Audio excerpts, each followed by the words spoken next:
Obrigado. Esse nosso culto ele está sendo gravado, então em qualquer momento que alguém possa estar ouvindo aqui, eu não sei se vai ser um bom dia, boa tarde, boa noite, mas é muito bom que você acompanhe conosco também. Patrick, eu tive um bom dia respondendo a sua questão, apesar de levar um escorregão e bater o dedão do pé, mas eu sobrevivi a isso e estou aqui. Amém? Amanhã a gente procura um médico para ver quais são as consequências disso tudo. Pois bem, igreja, vamos ao que interessa, não é verdade? Abra sua Bíblia no livro de Mateus. Nós vamos com a leitura do capítulo 5 e nós vamos ler apenas, inicialmente, o versículo 13. Mateus, capítulo 5, nós vamos ver o versículo 13, que na minha Bíblia, Mateus capítulo 5, versículo 13, que na versão que eu tenho aqui, diz: Vós sois o sal da terra. Ok? Não é um chamado para ser. Não é um convite para se tornar.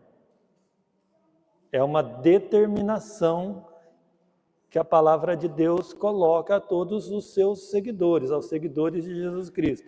Vocês são sal da terra. Ok? Quando a gente se encontra doente, nós estamos doentes e nós não somos doentes. Certo, Patrick? Agora, aqui na Bíblia, há com muita clareza da parte de Deus a mensagem nos informando que nós somos sal da terra. Vamos continuar. Ora, se o sal vier a ser insípido, como lhe restaurar o sabor? Para nada mais presta, senão para, lançado fora, ser pisado pelos homens. Vós sois o sal da terra. Isso é uma didática muito comum que nós aprendemos no hall do berço, com cânticos, com musiquinhas, né, irmã Ida? Isso é uma didática muito simples, né? Essa referência que a Bíblia traz para os seguidores de Jesus. Há um texto escrito por Ellen White no livro Desejado de Todas as Nações. Ellen White, relembrando para todos nós aqui, a grande escritora adventista, né, que viveu há muitos anos atrás, ela escreve o seguinte: todo verdadeiro discípulo nasce no reino de Deus como missionário. Ela continua: aquele que bebe da água viva faz-se fonte de vida. São determinações de Deus. Não é uma imposição, mas são coisas que Deus, Ele coloca para nós, dando indicativos para nós todos que nós somos isso aqui. Nós somos missionários, nós somos sal, e aqueles que se unem a Cristo através do batismo têm essa característica. Ou seja, você é sal. E isso é tão forte em relação às pessoas que nos conhecem, né? Quando nós nos tornamos sal, que elas têm certas cobranças ao nosso respeito. Elas esperam mais de nós. Elas esperam boas atitudes nossas. Elas esperam bom comportamento nosso. Elas esperam que o crente em Jesus Cristo tenha sempre uma palavra de ânimo.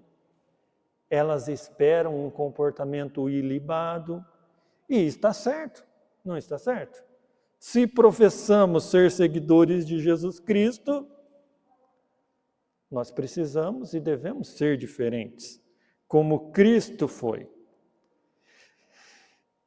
Outro texto para pensarmos sobre essa nossa condição.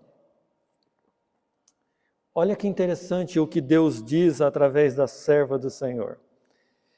No Serviço Cristão, nas páginas 7 e 8, um compilado aqui de informações. Deus não escolhe como seus representantes entre os homens anjos que jamais caíram, mas escolhe quem? Escolhem seres humanos, homens de paixões idênticas daquele a quem busca salvar. Era desígnio do Salvador que depois de subir ao céu para ali interceder em favor de nós, em favor dos seres humanos, era desígnio de Deus que seus seguidores prosseguissem com a obra por ele iniciada. E que obra é essa? A obra que está registrada lá em Lucas capítulo 19, versículo 10. Porque o Filho do Homem veio para buscar e salvar o que estava perdido. Ou seja, o nosso chamado é para buscar e salvar o que estava perdido. Nós somos sal da terra, com esse intuito. Este é o meu chamado, este é o seu chamado de buscar e salvar o que está perdido. E como que nós podemos ter êxito nisso? Como que nós podemos ser bem-sucedidos em buscar e salvar o que estava perdido? E a resposta, ela é muito clara aqui. Vós sois o sal, mas cuidado. Se o sal vier a ser insípido, como lhe restaurar o sabor? Não serve para nada. Deve ser lançado fora e pisado pelos homens, né? Para que serve o sal? Para dar sabor, certo? O sal serve para dar sabor. Olha que interessante. Ontem eu fiz um feijão delicioso lá em casa. Aliás, modéstia à parte, eu cozinho muito bem.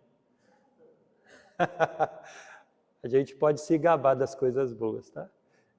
Eu cozinho muito bem. Ontem eu fiz um feijão lá e eu coloquei um sal na medida.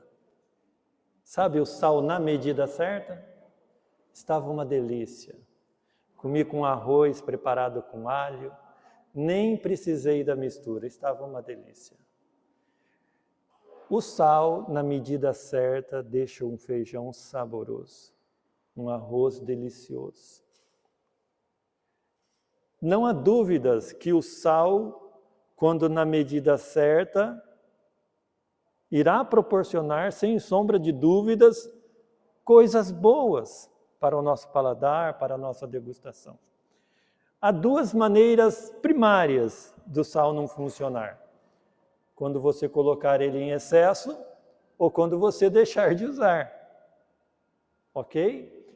Mas a citação da Bíblia aqui em relação ao sal não faz referência a excesso ou a falta de. A referência aqui que é apontada por Mateus em seu livro no capítulo 5, diz que quando esse sal se torna insípido, ele não serve para nada mais. E o que torna o sal insípido? O que faz com que o crente não sirva para nada mais? Vamos lá. O sal, para perder o seu sabor, a perda do sabor está relacionada à contaminação por impurezas, está relacionada à evaporação de aditivos, está relacionada à obserção de odores. Como que é isso? Na antiguidade, o sal era colhido de lagos ou, por exemplo, do Mar Morto lá, e ele vinha misturado com minerais, como gesso, por exemplo. E quando a chuva ou a umidade levavam o cloreto do sódio puro, restava apenas o quê? A impureza. Quando que o crente não funciona? No sentido de salvar as pessoas. Quando ele é impuro. Quando ele está contaminado. Em linhas gerais e espiritualmente falando, é isso que acontece. Tem algo interessante que o sol facilmente, absorve facilmente os odores do ambiente ao seu redor, o que pode dar a ele, o sal, aliás, o que pode dar a ele um gosto alterado, adulterado, estranho. A pergunta é: que tipo de crente é esse? É o questionamento natural, justo, é uma indagação válida quando as pessoas olham para os crentes e não conseguem enxergar boas coisas nesse crente. Por quê? Porque este crente se tornou insípido. Este crente perdeu o poder de trazer boas coisas para este mundo. E é neste aspecto, é aqui que nós precisamos ter o cuidado. Se o sal perder, ou se o sal parecer ter perdido a capacidade de salgar, geralmente significa que foi misturado ou contaminado. A nossa vida, irmãos, deve ser uma vida de santidade, porque a nossa missão é de buscar e salvar o que está perdido. Como um perdido pode buscar e salvar outro perdido? Nós éramos perdidos, mas todos que estamos aqui fomos resgatados pelo sangue de Jesus Cristo, e é assim que Ele espera que nós vivamos, a fim de que salvemos outras pessoas. Cristo disse claramente que, embora estejamos nesse mundo, nós não somos deste mundo. Cristo, Ele esteve com os pecadores, mas Ele não se contaminou com os pecadores. Cristo almoçou com cobradores de impostos, mas não se contaminou com os cobradores de impostos. Cristo buscou aquele que estava perdido, mas Ele não foi contaminado com o perdido. Por isso, tão somente por isso, por não se contaminar, por não se deixar levar por influências negativas, é que as palavras de Cristo tinham poder.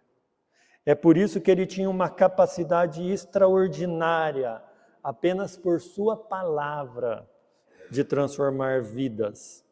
E Ele foi sal para aquelas pessoas, de uma forma tão maravilhosa, magnífica, que Ele conseguia atrair pessoas a Ele. Porque as pessoas viam em Cristo, enxergavam em Cristo um grande mestre. Alguém que era capaz de lhes ensinar, de lhes dar boas coisas. E o mundo, meus irmãos, precisa de homens, de mulheres semelhantes a eles. Que homens e que mulheres? Homens honrados, honestos e valorosos. Antes da citação do versículo 13 aqui, no capítulo 5, Jesus ele fez referência a bem-aventuranças. Cristo apresenta uma lista de características que tornam as pessoas muito felizes, ou seja, acima da média.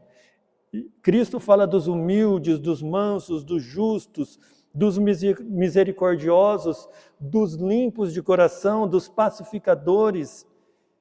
Imaginem se as pessoas enxergarem isso em nós. Imagine se as pessoas terem essa ideia de nós. Imagine se as pessoas, pelo nosso comportamento, identificarem essas características em nós. Jesus atraía uma multidão por onde andava. E por que isso acontecia? Pedro responde. Pedro diz: Mestre, para onde nós iremos se só Tu tens a palavra da vida? Tem você a palavra da vida? Tem você uma boa palavra? Tem dado você um bom testemunho? Temos que ter a palavra da vida para que as pessoas elas possam ter vida. Jesus curava as pessoas porque se compadecia delas. tinha uma grande empatia ao sofrimento dessas pessoas. Que haja em nós o mesmo sentimento que houve em Cristo. Que haja em nós. Cristo, ele simplesmente curava. Cristo, ele simplesmente agia em favor de cada pecador, de cada homem, de cada mulher que estava destruído física, mental, emocional, espiritualmente, porque ele sentia compaixão daquelas pessoas. Jesus, ao encontrar-se com Zaqueu, por exemplo, ele se dirige a Zaqueu dizendo: Zaqueu, desce depressa, eu preciso almoçar na sua casa. Jesus, quando ele encontra-se com a mulher no poço, ele fala assim: olha, mulher, eu tenho uma água que você, quando beber, você nunca mais vai ter sede. Jesus, quando encontra uma pecadora destruída por suas escolhas, por seus erros, ao invés de condená-la, ele diz assim: não, eu não te condeno, vai e não peques mais. Nós temos aqui, com muita clareza, que Jesus, ele toma e sempre tomou a iniciativa de buscar e salvar aquele que estava perdido. É um exemplo para nós. Vocês são sal. Vocês, de alguma forma, precisam se introduzir na vida das pessoas. Para quê? Para dar novo sentido a essas pessoas.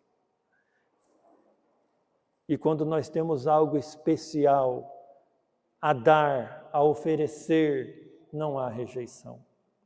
Zaqueu desceu depressa e naquele dia houve salvação naquela casa. Aquela mulher, com um pouco de relutância junto ao poço, tomou da água que lhe fora oferecido.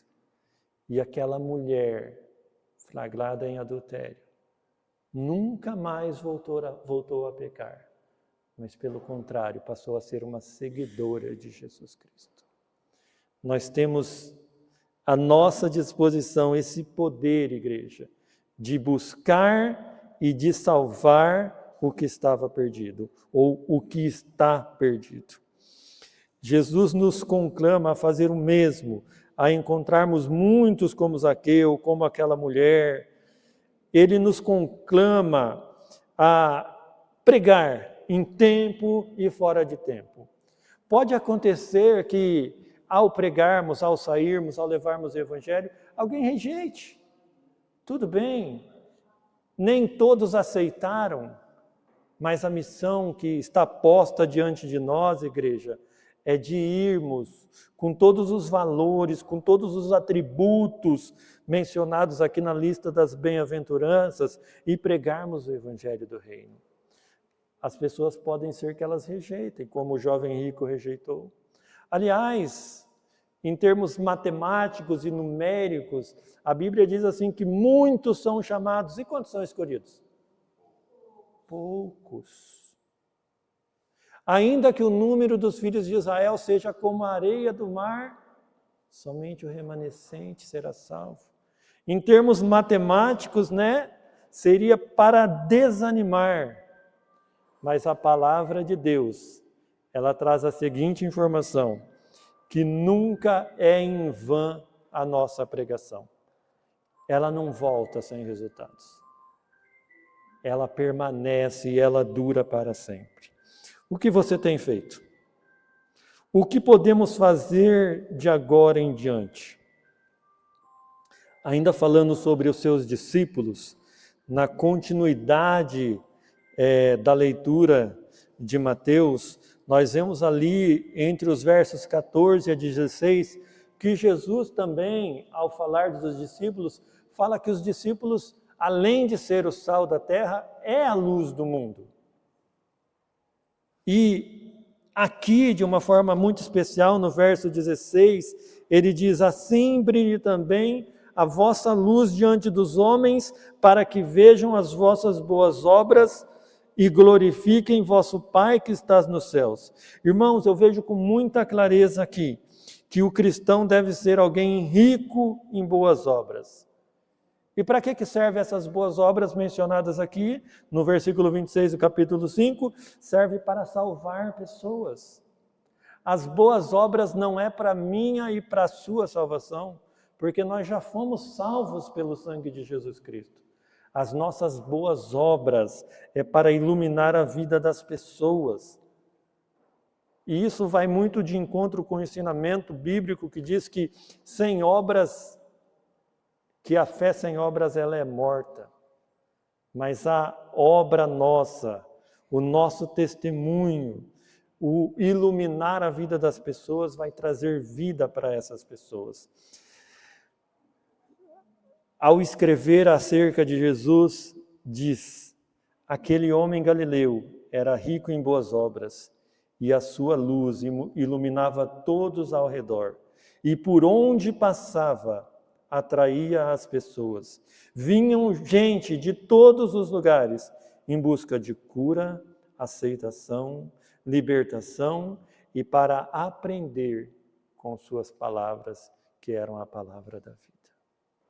A Bíblia, ao comentar a respeito de Jesus e de seus ensinamentos, dos seus métodos, no capítulo 7, versículos 28 a 29 de Mateus, nos diz: e aconteceu que, Mateus, capítulo 7, versos 28 e 29, e aconteceu que, concluindo Jesus esse discurso, a multidão se admirou da sua doutrina, porquanto os ensinava como tendo autoridade e não como os escribas faziam.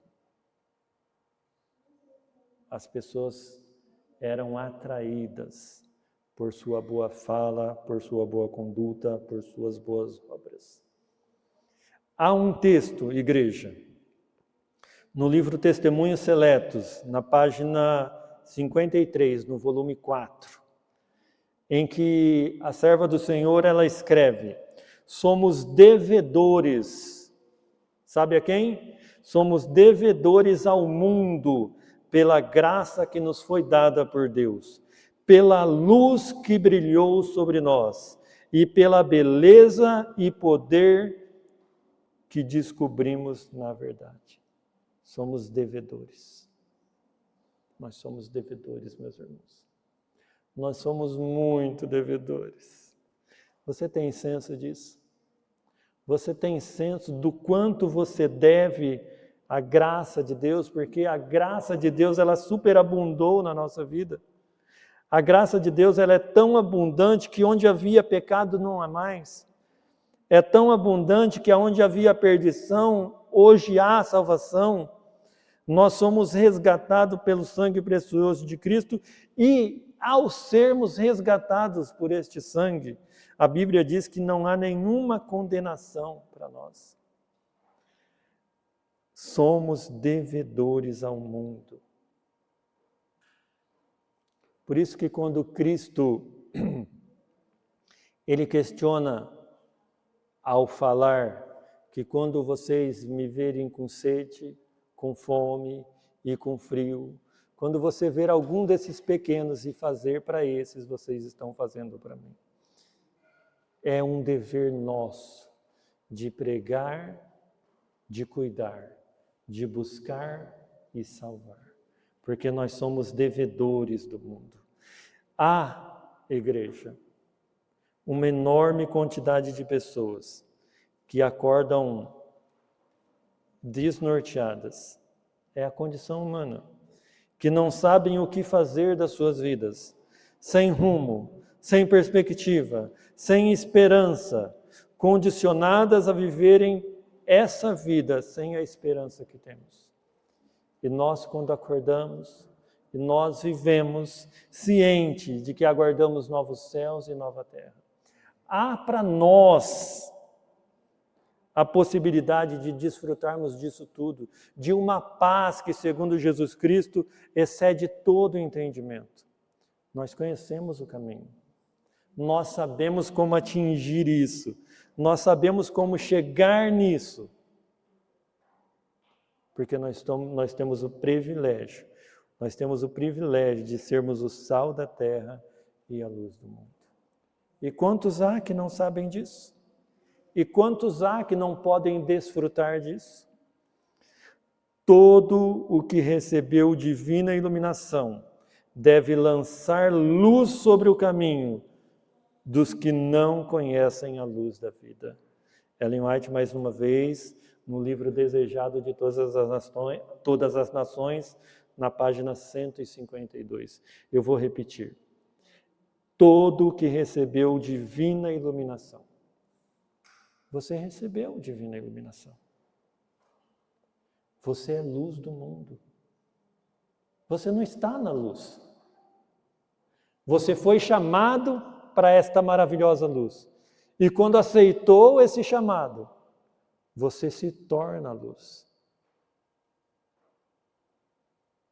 Todo o que recebeu divina iluminação deve lançar sobre o caminho daqueles que não receberam essa luz. Irmãos, nós precisamos iluminar o caminho das pessoas, para que elas possam enxergar a verdade, para que elas possam chegar ao pleno conhecimento de Jesus Cristo. Testemunhos seletos, agora no volume 3, nas páginas 288 e 289, está escrito: A ti, pois, ó Filho do homem, te constituí por atalaia sobre a casa de Israel. É um comentário acerca de Ezequiel, capítulo 33, versículo 7. Tu, pois, ouvirás a palavra da minha boca, e lhe anunciará da minha parte. É um chamado. É um chamado. É um chamado muito incisivo que Ellen White ela escreve no livro Testemunhos Seletos, agora no versículo 6, alguém tem que cumprir a comissão de Cristo, alguém tem que levar avante a obra que ele começou e fazer na terra, e que ele começou aqui a fazer na terra, né? E esse privilégio foi concedido à igreja, foi concedido a nós, o privilégio de levar a salvação às pessoas.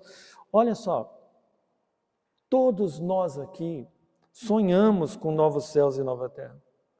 Todos nós aqui sonhamos com um lugar onde nós vamos acordar em paz, onde nós vamos poder dormir e acordar quando quiser, quando der, né? Pensou, olha, hoje é domingo, amanhã a gente tem que acordar cedo, né? O meu primeiro compromisso amanhã é com a minha filha, mas já teve casos de o meu primeiro compromisso ser 3:30 da manhã.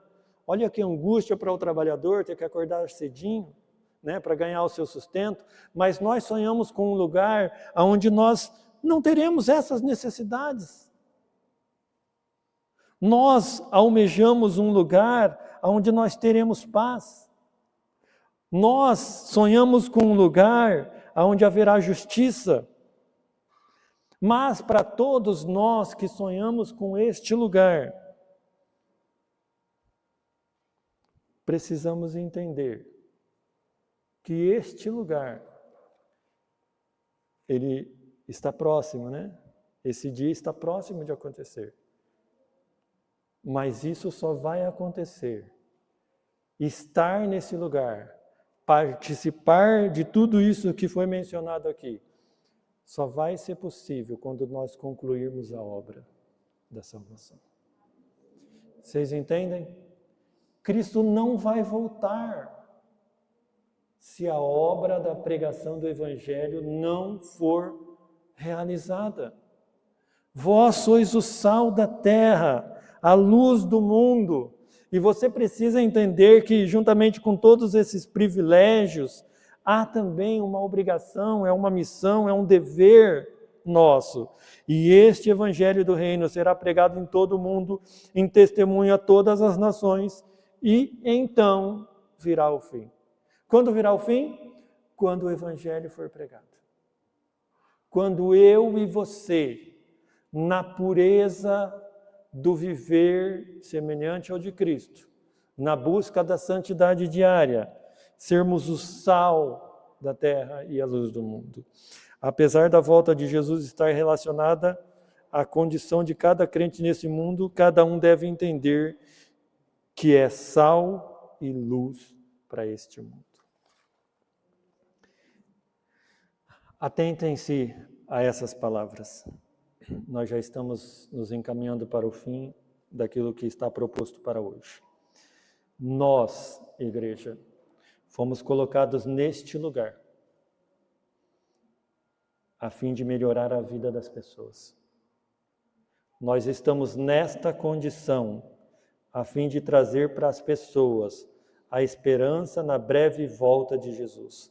Fomos colocados aqui para buscar e salvar o que está perdido. E Cristo espera de verdade que sejamos sal, um sal sem mistura. Um crente que imite o seu Senhor e ao imitar o seu Senhor traga alívio para as pessoas ao seu redor. Que ao imitar o seu Senhor, se torne um conjunto, uma igreja que milita, mas que vence. Uma igreja que ama incondicionalmente. Uma igreja que brilhe tão forte que as pessoas se sintam atraídas a ela. É isso que Deus espera desta igreja. É isso que Deus espera de mim e espera de você. Cristo não elaborou planos missionários sofisticados. Cristo, ele não elaborou estratégias para pregar o Evangelho. Simplesmente, ele separou o seu grupo de discípulos de 2 em 2 e disse, vá. Ele simplesmente orientou seus filhos para deixarem a luz deles brilhar. E só. Ele simplesmente orientou seus seguidores a viverem a beleza da santidade. E só. Hoje nós temos métodos e estratégias que é bom para a igreja isso. Mas note, Jesus Cristo, ele espera simplesmente que eu e você, que cada um de nós aqui, viva o Evangelho. Como descrito aqui em Mateus capítulo 5, olha, seja humilde, seja manso, seja alguém que tenha fome de justiça, ou seja, alguém que busque praticar a justiça, seja alguém misericordioso, seja alguém limpo de coração, seja alguém pacificador, seja esse crente, seja esse tipo de pessoas. Não precisa uma estratégia melhor do que essa, que é simplesmente viver o Evangelho. E as pessoas olharem para você e saber que pode contar, que pode confiar em você. Nós, igreja, somos talvez a última e única esperança dessas pessoas. E isso eu consigo ver com muita clareza quando leio os evangelhos, quando leio principalmente quando aquela mulher desanimada, derrotada, condenada por uma doença terrível, que era o fluxo de sangue, e ela pensava, olha, se eu tão somente tocar a veste dele, eu serei curada. E ela tinha razão. Então nós temos aqui diante de nós pessoas que estão destruídas pelas suas doenças, pelos seus traumas, carregadas por toda a condição do pecado nesse mundo, e quando elas olham para nós, elas devem ver em nós a mesma esperança que aquela mulher via em Jesus Cristo. Se eu tão somente aprender um pouquinho desse Deus que o Zé Carlos professa seguir, que o Sérgio professa seguir, que o Patrick professa seguir, se eu ter só um pouquinho disso, será o suficiente para a minha vida. Lembra que nós vimos da mulher cananeia na semana passada? Senhor, eu quero das migalhas. As migalhas do bom testemunho serão suficientes para salvar as pessoas. Sabe o que Ele espera de nós? Ele espera que a gente pregue, que a gente viva, que a gente seja gentil. E Ele diz assim, você estará sendo sal quando você for manso, humilde, pacificador. Quando você prega a paz através de ações que visam a reconciliação de pessoa, você está sendo sal. Quando você vive de fato as bem-aventuranças, você está sendo um sal da terra e você está sendo a luz do mundo. E isso, tão somente isso é o suficiente. E eu quero concluir. Eu preciso concluir, né? Eu quero concluir e dizer que realizar essas coisas, elas são possíveis. Ok? Nós temos a promessa do Espírito Santo.